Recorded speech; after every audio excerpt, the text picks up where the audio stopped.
वो सिर्फ कर रहा है। इसको कृष्ण भगवत गीता में बोलते हैं सर्व के लिए किया गया काम, स्व के लिए नहीं, मेरे लिए नहीं, सर्व के लिए। कि अगर बल्ब बनेगा तो सबको फायदा होगा, पूरी दुनिया में रोशनी आएगी।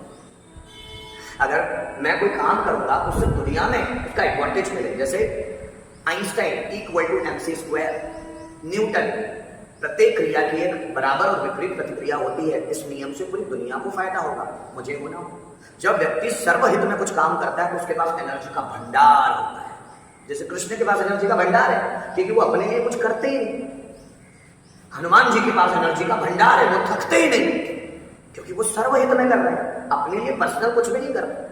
जब भी व्यक्ति पर्सनल अपने लिए कुछ करता है तो उसकी एनर्जी लेवल कम हो जाती है क्योंकि वो स्वार्थ है। और जब भी आप स्वार्थ में हो, यह प्रकृति आपकी मदद नहीं करती। और जब आप सर्वहित में हो, सबके फायदे के लिए कर रही हो, तो प्रकृति इतनी अनलिमिटेड एनर्जी देती है आपको कि आप थक ही नहीं सकते। हनुमान जी थकते ही नहीं। क्यों नहीं थकते? क्योंकि उनका कोई स्वार्थ ही नहीं है, वो कुछ पाना ही नहीं चाहते। ना उनको राज्य चाहिए, ना उनको शादी करना है, ना उनको IAS IPS बनना है, ना उनको कोई गवर्नमेंट जॉब पाना है, ना उनको कहीं का राजा बनना है, कुछ भी नहीं करना है। वो तो सिर्फ राम की सेवा में कर रहे हैं कि राम का हित होगा तो पूरे समाज का, पूरे देश का हित होगा। तो राम का हित करना जरूरी है क्योंकि राम धर्म के साथ है, सत्य के साथ है, इसलिए उनका हित करना जरूरी है। वो अपने हित के लिए भी नहीं कर रहे कुछ।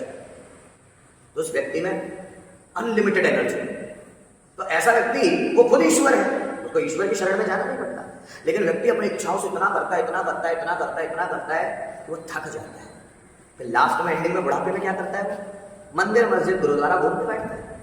क्योंकि जिंदगी में कृष्ण बोलते हैं आपको पूजा पाठ के चक्कर में नहीं पड़ना, आपको सिर्फ अपना कर्म करना है। और वो कर्म जिसमें आपकी आत्मा आपके साथ, वो कर्म करना है जिसमें आपका मन सुकून में हो। और आपका मन ही सुकून में नहीं हो मतलब आप गलत ट्रैक पर। अगर आपको मजा नहीं आ रहा तो मतलब आप गलत काम कर रहे हो, ये समझ लेना। अगर आपको किसी काम में मजा नहीं आ रहा तो वो गलत ट्रैक पर हो। अब मोटिवेशनल सेल्फ हेल्प बुक क्या बोलती है? करके ही रहो, जिद करो। ये दोनों बात अलग अलग है। जब आप मोटिवेशनल स्पीकर को सुनेंगे तो बोले पहले जिद करो और करना शुरू करो, ये कृष्ण भी बोलते हैं। लेकिन कृष्ण बोलते हैं उसमें नाम और पैसा मत देख, तू सिर्फ काम कर, मिलना होगा वो मैं देखूंगा। तू खुद डिसाइड मत कर, ये तेरा घमंड है कि तू खुद डिसाइड करना चाहता है। तो बोलते तू डिसाइड मत कर, तू डिसाइड नहीं करेगा तो तू फ्रस्ट्रेट नहीं होगा। तू डिसाइड कर लेता है कि मुझे ये मिलना चाहिए, इसलिए तू फ्रस्ट्रेट होता है। मैं बोलता हूं अगर आप विदेश में हो तो विदेश में ये चीजें नहीं है। विदेश में लोग भाग रहे हैं सिर्फ सफलता के लिए, पैसों के लिए, कार के लिए, वो भाग रहे हैं। पता है क्यों? They have no the inner concept, they have no spiritualism in their life. Bharat में जो स्पिरिचुअलिज्म है वो कहीं और नहीं है। भारत में सबसे ज्यादा अध्यात्म है, वो कहीं भी नहीं। भारत की जैसी साइकोलॉजी दुनिया में कहीं पर भी नहीं। एंड की जो साइकोलॉजी होती है वो सब इंडिया के पास है, वो कहीं पर भी नहीं। इसलिए विदेशी लोग भारत आकर हिंदू धर्म स्वीकार करते हैं। आप अगर घूमने जाओगे मथुरा वृंदावन, वहां बहुत सारे फॉरेनर्स हैं जो कृष्ण भक्ति में लग गए। पता है क्यों? उनको समझ में आ गया कि लाइफ का अल्टीमेट पर्पस है, तो लोगों की सेवा में लग गई। लोगों की सेवा में। अभी आप बोलेंगे सर हमको भी लगना चाहिए, मैं बोलता हूं लोगों की सेवा में लगो, पर कैसे? अपने काम को करते हुए। Whatever you are doing in your life, in that you have to do the public welfare. आपको उसी में लोक कल्याण करना है, अपने ही उसमें चीटिंग मत करो। आप फ्रस्ट्रेटेड नहीं हो। विपस्यना एक आता है, विपस्यना। बहुत सारे लोग अपने काम धंधों से परेशान हो जाते हैं ना, तो बहुत सारे विपस्यना सेंटर ज्वाइन करते हैं। विपस्यना ये जो चीज है, विपस्यना ये बुद्ध ने डेवलप की। बुद्ध ने, उसमें क्या होता है? विपस्यना सेंटर में आप जाओगे 15 दिन के लिए, तो वहां पर आपको कुछ भी बोलना नहीं, ढीले ढाले कपड़े दे देंगे पहनने के लिए, और आपको वहां बोलना कुछ भी नहीं। हाँ, वहां आपको मौन धारण करना, मौन, चुप, बिल्कुल। कभी फ्री में होता है इसके लिए पैसे वैसे नहीं लगते। ब्रह्म कुमारी का है आप विपस्यना सेंटर, ये खिड़वा में, आनंद नगर हो।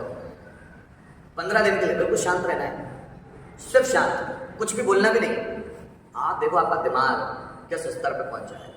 सिर्फ 15 दिन में ये जादू हो सकता है। तो ये जादू अगर आप जिंदगी में कर लें कि आप बातें तो बोलते हो लेकिन दिमाग शांत है, तो वो व्यक्ति कितना बड़े लेवल का होगा। तो विपस्यना ये बुद्ध ने डेवलप की हुई टेक्निक है, जिसमें विपस्यना सेंटर में 15-15 लोग दिन ज्वाइन करते हैं और 15-15 दिन शांत रहते हैं, बिल्कुल शांत। सिर्फ क्या हो रहा है, दिमाग में क्या चल रहा है, उसी को देखते रहते हैं कि मेरा दिमाग किस ओर भाग रहा है। कुछ भी, किसी से बात भी नहीं करते। वहां लोग घूमते रहते हैं पर वो एक दूसरे से बातें बिल्कुल भी नहीं करते। एक दूसरे को इशारा भी नहीं करते। इशारा करने का मतलब भी बातचीत कर रहा है मन से। सिर्फ हवा चल रही है उनको देखते हैं, पत्ते हिल रहे हैं उनको देखते हैं, पशु पक्षियाँ उड़ रहे हैं उनको देख रहे हैं, कीड़े मकोड़े चल रहे हैं ज़मीन पर उनको देख रहे हैं, चींटियाँ जा रही है, सिर्फ उन्हीं को देखते हैं। तो ये है विपस्सना, कि आप अपनी बाहरी झंझावातों को छोड़कर पर्टिकुलर जो आपके आसपास चीज़ें चल रही है उस पर ध्यान देना। आपको लगेगा कि साला इतनी सारी चीज़ों पर तो मैं कभी ध्यान ही नहीं देता था। फिर व्यक्ति को लगता है वो भागदौड़ वाली जो जिंदगी है ना उससे खत्म होता है, उससे हट जाना है, उसको अवॉइड करना है, फिर एक नई यात्रा पर निकलना है। बहुत सारे लोग ये समझ जाते हैं, बाकी लोगों को तो समझना ही नहीं। जब लोग मुझे सुनते हैं तो थोड़ा सा शांत होने की कोशिश करते हैं, मुझे नहीं सुनते हैं, मोटिवेशनल स्पीकर्स को सुन रहे हैं तो भागने की कोशिश करते हैं। रुकना बहुत बड़ी आर्ट है, भाग तो पूरी दुनिया रही है, रुक भी जाओ। पैसा कमाना है लेकिन उसमें इन्वॉल्व नहीं होना है, पैसे से चिपक मत जाना ना। सब नौकरी सब करो जो आपको करना है, आईपीएस बनना है आईपीएस बनो, आईएएस बनना है आईएएस बनो, लेकिन उस पोस्ट से चिपक नहीं जाना है, उस पोस्ट के ऊपर खड़े रहना है। ये पोस्ट मुझ पे हावी नहीं हो सकती, मैं इस पोस्ट पे हावी हूँ, जब चाहूँ छोड़ दूँ। आप समझ लो, तो आपको कभी फ्रस्ट्रेशन नहीं आएगा जिंदगी में।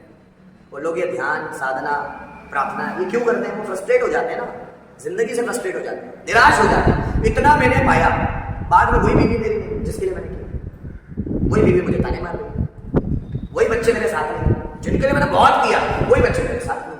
अब वो अपनी अपनी दुनिया में लगते हैं। तो मैंने किया किस लिए, क्यों किया इतना सब? और आप कितना भी कर लो कम ही पड़ जाए।